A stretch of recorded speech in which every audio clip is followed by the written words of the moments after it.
Hello and welcome, I am Arumba. Thank you for joining me. Let's play some more Great Horde, the Golden Horde, Rights of the Horde, the Europa Universalis 4. Alright, so we're at 48 power projection. It's been a few days since I played last. We have already insulted this guy. I noticed up here, we don't actually have a bonus from sending an insult, which I'm hoping will allow us to get above the limit. Let's see if we can insult Mr. Muscovy. Let's come up with some crafty prose or something, I don't know. You tell me in the comments down below, what did we just tell Muscovy that would have made them upset enough to give us so much power projection? Anyway, so I'm really disappointed here to see that Sind is now actually losing his war, and I'm not going to get Multan as a vassal, which would have been better, probably. I mean, we'll probably end up releasing Punjab instead, but, yeah. There's Muscovy. Or, sorry, Muscovy, Ming, same difference. He's, of course, going to pay all of his attention to me now, while rebels rampage the countryside. Wu is already broken free, and we're likely to see many more in the very near future. Military access from the Oirats. No. Mongolia, no. So we're going to play on speed 3 just to be a little bit safe, if we can. Got kicked out of France. That's unfortunate because we're getting ready to tech up as soon as we get a little bit of money. Of course.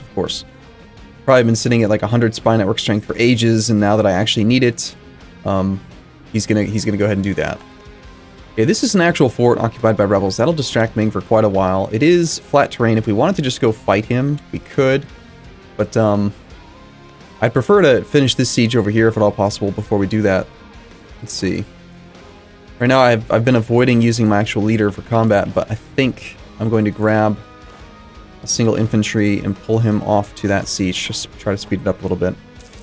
We risk an extra stability hit if he dies while leading the siege, while at war, but, I'd kind of really like to end this war as fast as possible, if all possible. Are you serious? You've just got to be kidding me. Wow.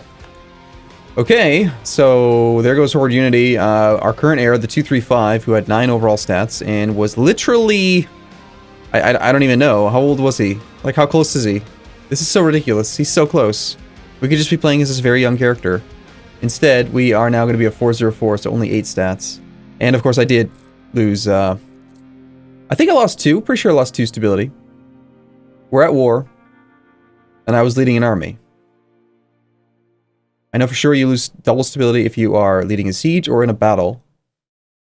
If we weren't leading that army just now, I think we would have only lost, I don't know, who cares? I'm very surprised to see that we're already dead. I mean, that is just unlikely. Direct ducats or tax income efficiency. Let's see, we make like 9.63 ducats a month. There's 0.1 for 10 years. That's 120 months. Like 115 ducats versus 120 ducats. We're probably going to make more ducats in the future. I don't know. This affects trade though too. Let's go ahead and we'll pay the pauper, whatever you call it.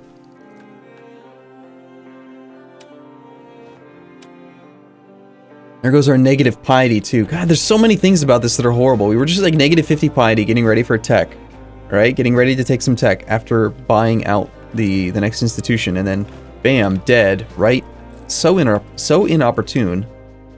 Now we have no siege leader. This guy's got no personality yet. And our heir is pretty god-awful. I might disinherit him. For now, though, I am going to make my guy into a general. No siege pips, sadly. I want another general.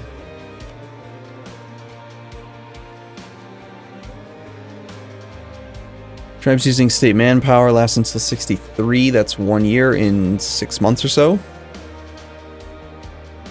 Could administer lasts until 75. Control provinces. No, at this point I can't really risk doing that. Alright, looks like we don't worry about that too much then, huh? I am disappointed. Okay, well, carry on. Let's just spy on France as soon as we can again. December. Are you serious? God damn it. 2 sinners in a row? Why can't I have good traits? The game hates me. It does not want me to be a happy person. Game wants me to cry in a corner.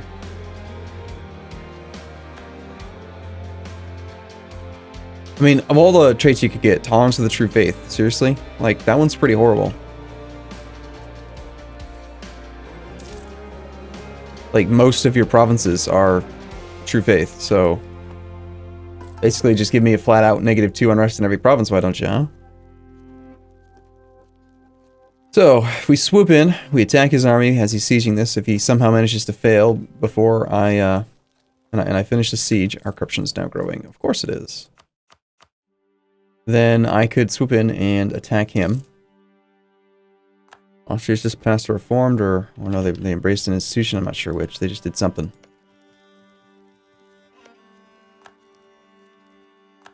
No, okay, so he won his siege.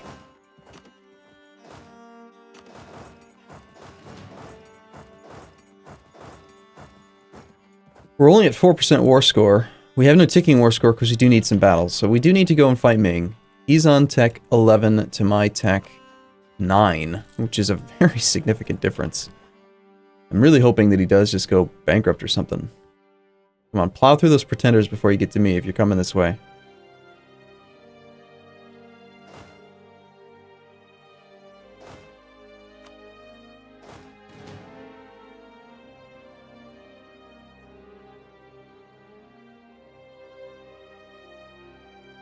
Well, let's see.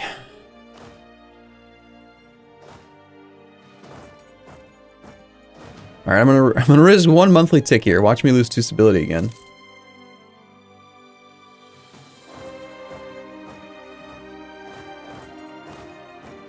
The extra cannon's not gonna help.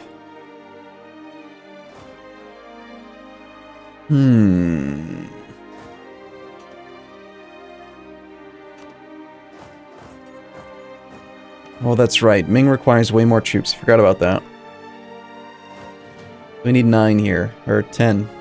Well, 9, but actually 10 to save it. Make it safe. Okay. Without the ticking war score, this damn war's gonna take a long time. I need to go fight him. The garrison's very weak down here. If we can get down there before it gets back to half strength, it'll be easier to siege. It's also flat terrain, which would be ideal for fighting. It's also got 31 supply, which would be ideal. Is our actual general better than ours? Oh yeah, by a lot. So we want to pull him and keep him available. In fact, since he's providing no siege value to the siege, I think I'm going to pull him off. It's an inspirational leader.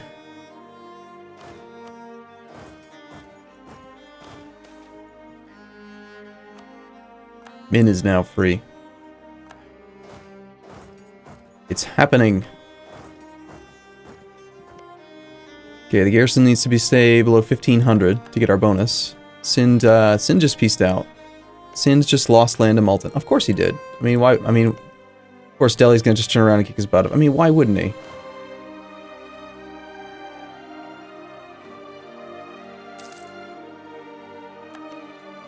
Yep, so there we see the modified by +1 due to the fortress having less than half its maximum garrison.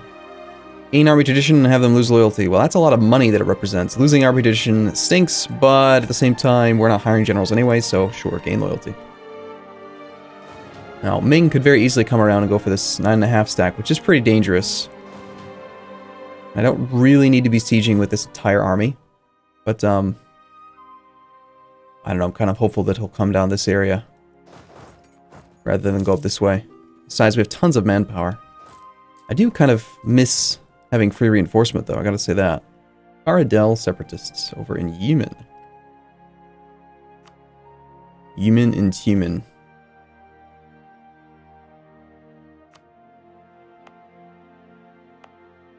Yeah, I could see where there'd be an issue. Horde unity is a little bit of an issue. Not accepted culture, a little bit of separatism.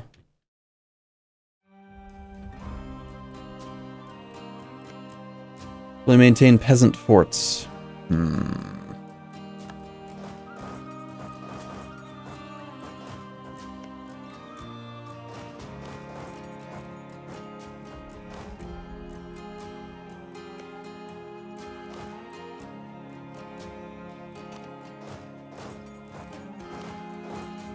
Go down to 10k then, since we could park most of the army over here. Supplies only 18 here, though.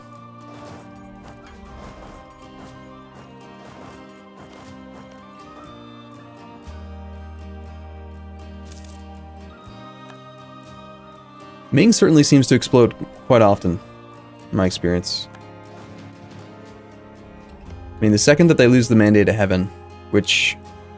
he actually has it back again, by the way, but all they have to do is just be on negative stability, and then they just lose the Mandate of Heaven. And then they just implode, they just die. Brandenburg is attacking Lübeck. No, not them! Okay, these are mountains, but they're not forts, so if we move into them, we'll have no shock advantage, but we could easily defend there. I'm just being a little cautious here, marching in. We have another flat terrain fort up there. Are you serious? There's 3 forts adjacent to each other? My god, Ming, calm down. I get it, Ming, you like forts. Alright, there he is. He's a glory seeker. It's flat, looks like flat terrain. Nope, that looks like, never mind. Does that look like flat terrain? That does not look like mountains to me. But that's apparently, those are mountains. Yep, mountains with rivers flowing through them. Yeah, okay, sure. So you're telling me that the mountain goes, like the river goes down, like through the hills, up into the mountains, and then through, yeah, okay. Goes from plains into mountains. You can see the water clearly flowing in this general direction. Okay. It's fine. It's fine. Caradel's gonna happen for sure.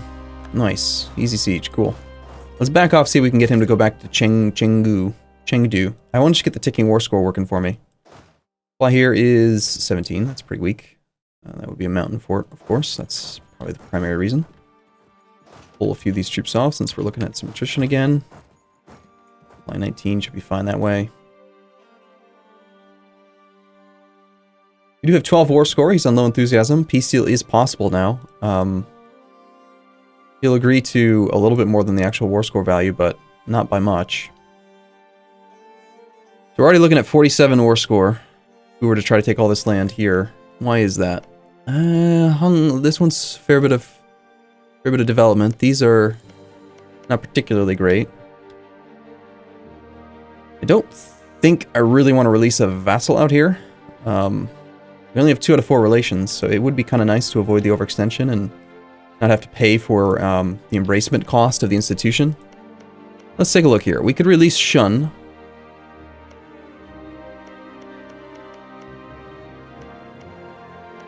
Shun seems to have a lot of cores out here. But if we do that, we lose the Horde CB adjacent to him. We'd have to keep 1 province to ourselves. We wanted to keep our borders. Or we could leave this province here and then just conquer Golden Horde, or Oirat next. And, well, they're over 150%. Still, I don't have to take this. I could just go along this coast and this edge and get over to here to get our border with Ming again. Probably easier, though, just to maintain the border. Maintain the thing with Ming. This is a 3 development province. If I took this one in addition and just kept that for myself, that would give me my adjacency to Tibet and Ming. This is 23. I'd like to have a claim on that before we take that one. But I was also hoping to get down in there and border Nepal. But I suppose if we conquer Tibet, yeah, that'll pull in Nepal anyway. Okay, that'll work. So that's the plan. We take all this. I can't see getting to that crazy huge amount of war score easily.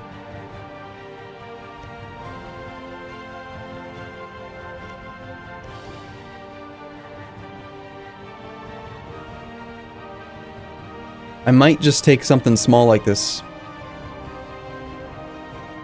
so that we can get to peace, so that we can, focus on getting our institution spread going again. The problem is, without the ticking war score, where is your army, dude? Am I gonna have to go through these mountains and try to find it? I mean, I could easily go through here now. There is no zone of control restricting my motion until we get over there. So I suppose that, yes, we're gonna have to march through. We're gonna have to go find his army and just go kill it.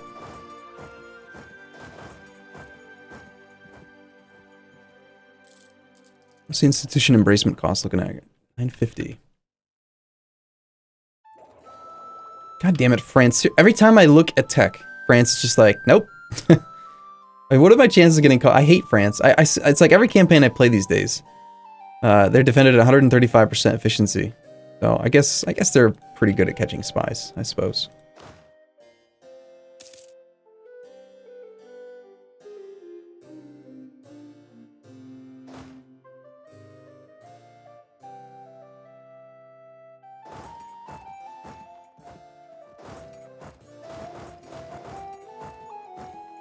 Let's see, if we go this way, we are there by February the 4th. That means we'll suffer an attrition tick. If we go this way, we are there on February the 5th. We also suffer an attrition tick. You can get there by the January month. Let's go like that then. So watch this. There's this little bug right now. See how it says January the 28th? But he's got to go through 2 provinces, so it's actually going to be January the 29th. It's just something you got to know. It's off by 1 day for every province you go through. I don't know why. Somewhere along the way, when they added this movement estimator for one province adjacencies, it's now wrong on, like, every other calculation. So that's fun.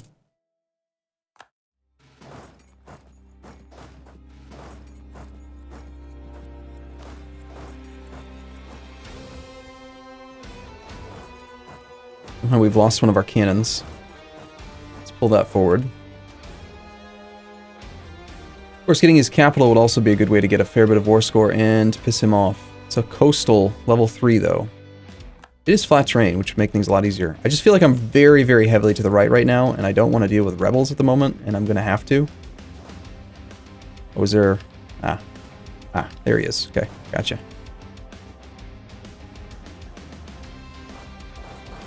These separatists are going to cause some serious unrest from separatism. It's going to be a 20 stack as well.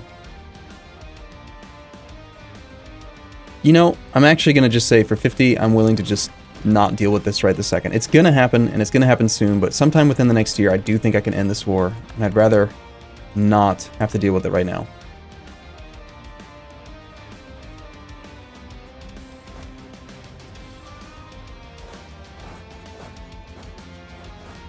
Best thing about sieging down rebel-occupied territory is that they, there won't be any attrition for us.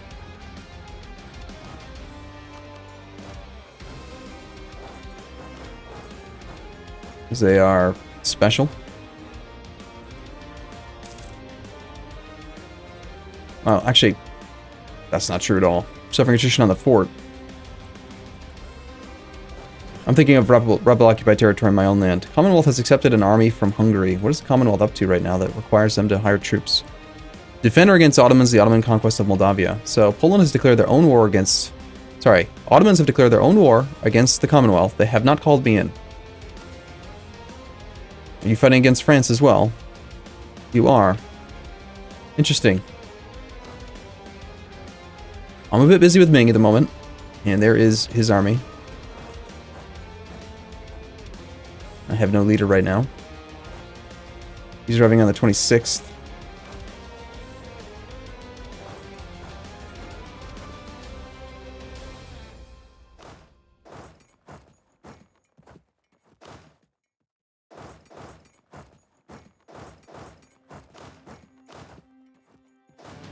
Alright, let's focus on getting that siege taken care of. I want to fight him. I just want to get one battle so we can get ticking war score.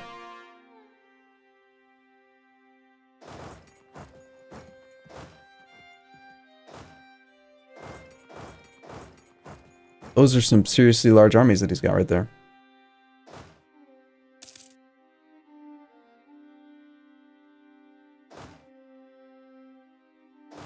The fact that he doesn't seem to want to fight me is a good sign, but... Alright, fighting these two armies separately would be pretty nice. We have no real progress here.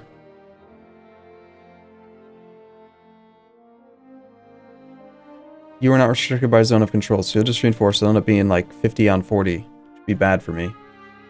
I got 14 war score. We're at negative 54 reasons for peace. If I march this way, I cannot be there on time, even with a leader. May 19th, still not fast enough. So if I go to Jingzhou, that's going to be dangerous. Looks like we might end up just fighting the 50 stack anyway, because I think after he gets to here, he's going to send both armies to this province. Yeah. He's thinking about it.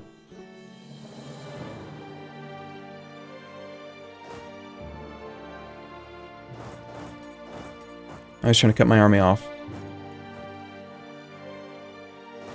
Well, battles were too much for this. We can't let that happen.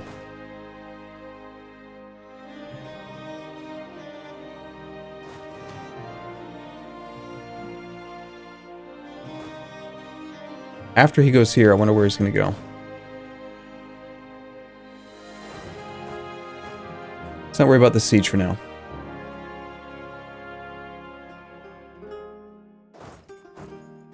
We have one maneuver with this guy versus his 2 maneuver. I can be faster than him and suffer some attrition with my... Ah, shoot, it's only 2 maneuver on my actual leader. We'll not be able to catch him unless he just happens to go into a province.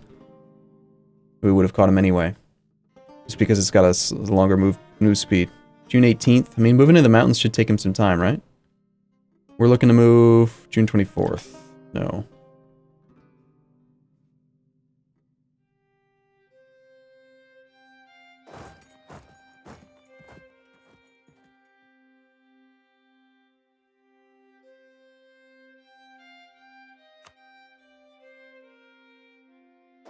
The fact that he wants to hide from me, I'm going to go fight him down there. Hopefully being a multiple provinces away will give us an edge.